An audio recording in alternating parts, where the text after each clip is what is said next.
Harvey, and he's going to be our panel discussion moderator today, and then you can introduce our guests and say a little about your company. Thanks. Good morning. My name is Mike Harvey. I'm a manager of financial services with Prudential Financial, and I get my 30 seconds in here, so I don't know if she's going to start the timer on me and I'll get in trouble. But a good customer for me is I'm hiring right now, so if you know anybody that's out of work or looking to get into the financial planning business, then feel free to refer them to me. And one last quick advertisement is tonight we have a seminar at the Keg Restaurant in Irving, where it's, we all know it's off of 114 in MacArthur, and that is on business succession planning. So if you're new into business or you're a veteran in business and you're looking for ways for succession planning if something did happen to you, or if you want to get out of it in 10 years and sell the business off, the best way to do that. So that's tonight. So it's my privilege to introduce our guest this morning. And let's see, Mr. Patel attended law school at the University of Denver, where he obtained his law degree. He also attended graduate school at the University of Denver, Daniels College of Business, where he received his International Master's in Business. After graduating, Mr. Patel moved to Irving, Texas, where he began his legal career. In June 2006, Mr. Patel opened his own practice in Irving, Texas, to better help serve his clients and meet their ever-changing needs. Since opening, Mr. Patel's practice has flourished by taking on many new clients and challenges. Mr. Patel is a member of the State Bar of Texas, Dallas Bar Association, American Bar Association. And he has been married for 5 years and enjoys playing and watching sports in his free time. So please give a nice hand for And second, we have Mr. Robert Martinez. He's been a trial lawyer for over 30 years. He started out as a trial attorney for the U.S. Department of Justice, where he tried cases in federal courts with the IRS as his client agency. He then moved to the U.S. Attorney's Office, where his client base expanded to include almost every federal agency, from Small Business Administration to Federal Emergency Management Agency, and even spent a few years prosecuting federal crimes. After Robert left government service, he started representing businesses, families, individuals in civil lawsuits, primarily on the defense side. He also applies his trial experience with his transactional partners in counseling businesses on best practices to avoid the courthouse. That's always a good thing. His office is in Fort Worth, but he and his firm represent small, medium, and large businesses throughout Texas, including many here in Irving. He serves as the general counsel for the Greater Irving Chamber of Commerce. Robert lives here in Irving with his wife Jill, who runs the Irving Journal, has 2 grown children and 3 grandchildren. So please welcome Robert. And of course, what would life be without a disclaimer, right? So they asked Robert, and Rakesh asked me to read this statement about today's program, okay? And I think we have to have you sign something later on. I'm not sure, but anyway. The purpose of our panel discussion is to give you some general information about legal issues that small businesses face. Since every situation is different and would take a good deal of time to analyze, it won't be possible for them to provide you with specific legal advice, but we hope that the general information you hear will help you run your business in a way that avoids legal problems. Awesome. So everybody got the disclaimer? We got it. We'll begin with Rakesh with a question. In preparing for this panel, you mentioned the importance of partnership operating agreements as being a key issue with businesses, especially small businesses. Would you elaborate on this, please? First of all, I'd like to thank Joanne for having us here today. I really appreciate that, and Mike, thank you for the introduction.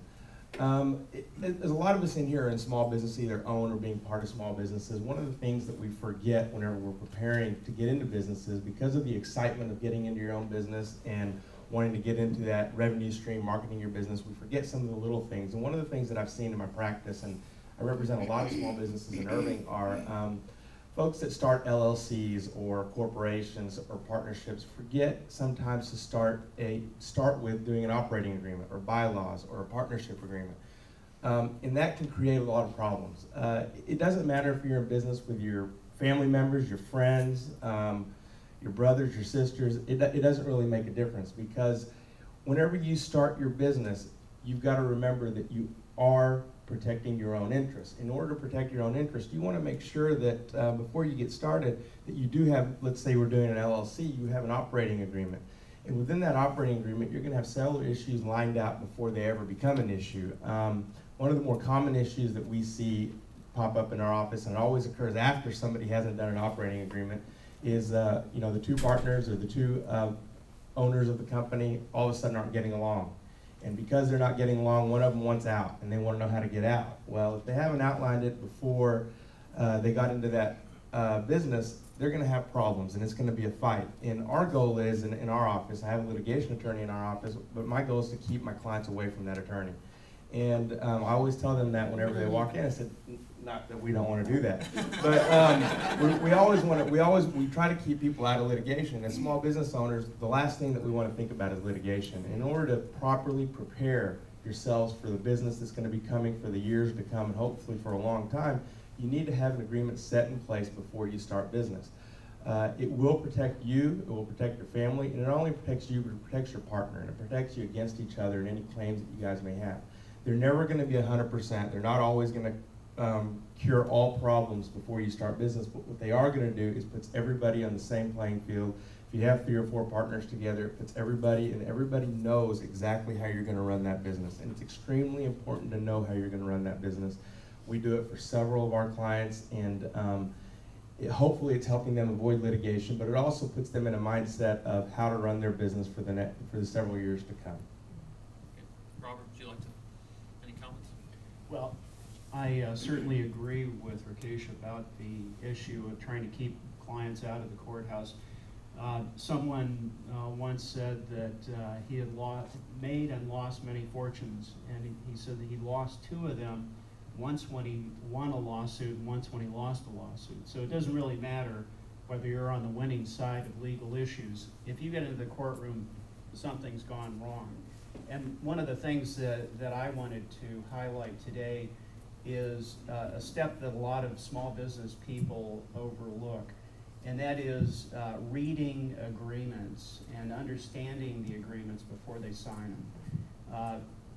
Very often you'll run across what you think is a golden opportunity, because either a supplier is offering something that you can't resist the price on, or a new customer is offering a deal that you think is going to skyrocket your business, and after all the negotiations are done, they put a piece of paper in front of you, and it's several pages long, and you look at it and you really don't quite understand exactly what it says, but you think, hey, this is the deal of a lifetime, I can't resist signing it. And unfortunately, people come to me long after they've done that, and they didn't take a few minutes to either understand it themselves, and I'm not saying that you can't sign an agreement without having an attorney, but it's important for you to try and understand all the terms of any contract that you sign on behalf of your business. And if you don't understand it, spend a few $100s, make it part of your budget to consult a lawyer to help you understand what that agreement entails, and not just in terms of the simple things. I mean, you can understand price and delivery terms and things like that, but there will be clauses buried in a lot of contracts that may have a particular twist for your business, and it's important that you understand not just what's there that you can understand, but also the possible ramifications. So it goes back to one of those sayings that Ben Franklin is credited for about an ounce of prevention is worth a pound of cure. It's a lot cheaper to spend a few $100s having an attorney help you understand a document than it is to sign it and then 3 or 4 years later try and unravel what happened in a courtroom, because even if you win, you lose doing that. Thanks. All right, next question. What do you see as, Robert, we'll start with you. What do you see as one of the biggest mistakes that small businesses make, other than failing to consult with an attorney first? Well, again, it does go down to the question of making sure that you understand. Rakesh made a very good point about outlining your responsibilities with your business partners. And that extends into the contract area, making sure you understand what you're offering, and also documenting the services that you provide, so that a disappointed customer that may be disappointed for things that are completely beyond your control doesn't come after you and say, hey, I think this was your fault.